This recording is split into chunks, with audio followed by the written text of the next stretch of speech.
AIMIM अध्यक्ष असदुद्दीन ओवैसी के काफिले पर हुए हमले का मामला अब तूल पकड़ता जा रहा है। हालांकि हमलावर को पुलिस ने गिरफ्तार कर लिया है। पुलिस ने आरोपियों से पूछताछ भी की, जिसके बाद जो खुलासे हुए वो हर किसी को हैरान कर रहे हैं। क्या है वो खुलासे, देखिए ये रिपोर्ट। उत्तर प्रदेश की जनता गोली चलाने वालों का जवाब बैलेट से देगी, नफरत का जवाब मोहब्बत से देगी। कि मुझे जेड कैटेगरी नहीं चाहिए, मैं रिजेक्ट करता हूं। मुझे मौत है, हम सबकी मौत है, मगर मैं इन गोली चलाने वालों से डर कर खामोश नहीं बैठने वाला हूं। यूपी के चुनावी माहौल के बीच अचानक ओवैसी के काफिले पर जानलेवा हमला अपने आप में कई सवाल खड़े किए हुए हैं।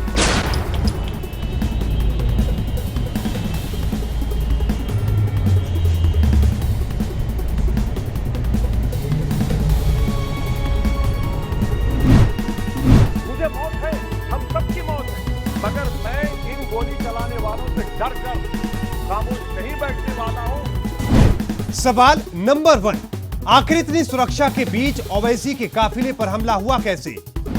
सवाल नंबर 2, उस मार्ग की सुरक्षा व्यवस्था सुनिश्चित क्यों नहीं की गई जिससे ओवैसी गुजरने वाले थे?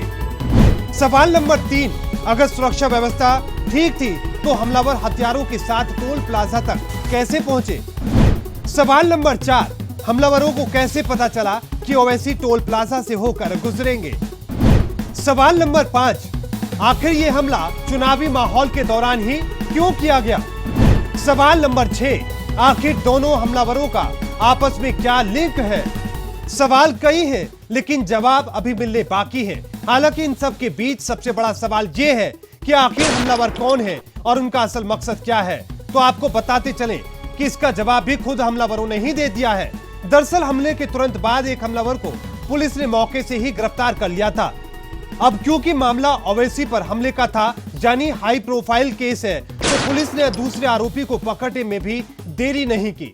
सीसीटीवी फुटेज खंगाला गया तो दूसरे हमलावर की भी पहचान हुई। फिर क्या था, पुलिस ने दूसरे आरोपी को भी गिरफ्तार कर लिया। पूछताछ का दौर चला और पूछताछ में जो बातें निकलकर सामने आई वो हर किसी को हैरान करने के लिए काफी थी। पूछताछ के दौरान पहले तो आरोपी बार बार अपना नाम बदलते रहे, लेकिन जब पुलिस ने सख्ती की तो दोनों ने अपने तमाम राज उगल दिए।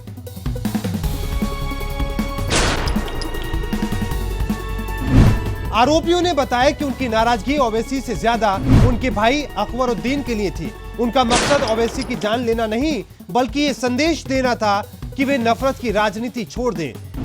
आरोपियों की माने तो ओवैसी को नुकसान ना हो, इसलिए गोली गाड़ी के नीचे चलाई गई। हालांकि इस बात का खुलासा अभी तक नहीं हो पाया कि ओवैसी पर यह हमला विधानसभा चुनावों के दौरान ही क्यों किया गया। दूसरी ओर इस घटना के बाद ओवैसी की सुरक्षा को देखते हुए उन्हें Z+ सुरक्षा देने का फैसला किया गया, लेकिन ओवैसी ने सुरक्षा लेने से साफ इनकार कर दिया। मुझे मौत है, हम सबकी मौत है, मगर मैं इन गोली चलाने वालों से डर कर खामोश नहीं बैठने वाला हूं।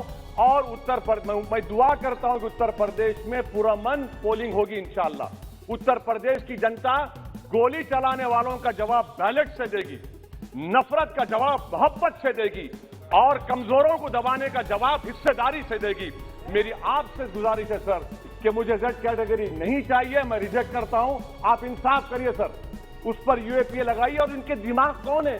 2 लोग रेकी करते हैं, उनको मालूम कि मैं मीरठ की ठोर से आ रहा हूं उस टोल गेट पर, और 6 फीट के फासले पर गोली चलाते हैं। तो आप देख लीजिए सर, आप सरकार के हवाले, अगर आप इंसाफ करना चाहे आप इंसाफ कर सकते, मगर रेडिकलाइजेशन आपको नुकसान पहुंचाएगा और इससे राइट विंग टेररिज्म बढ़ेगा। शुक्रिया। हमलावरों की माने तो वो नफरत की राजनीति के खिलाफ थे, इसलिए उन्होंने ओवैसी के काफिले पर जानलेवा हमला किया। लेकिन सवाल ये कि नफरत मिटाने के लिए किसी की जान लेना कितना उचित है?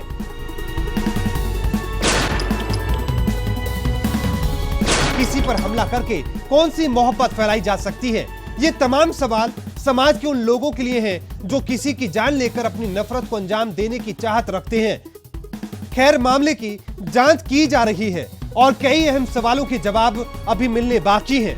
Bureau report, R9 news.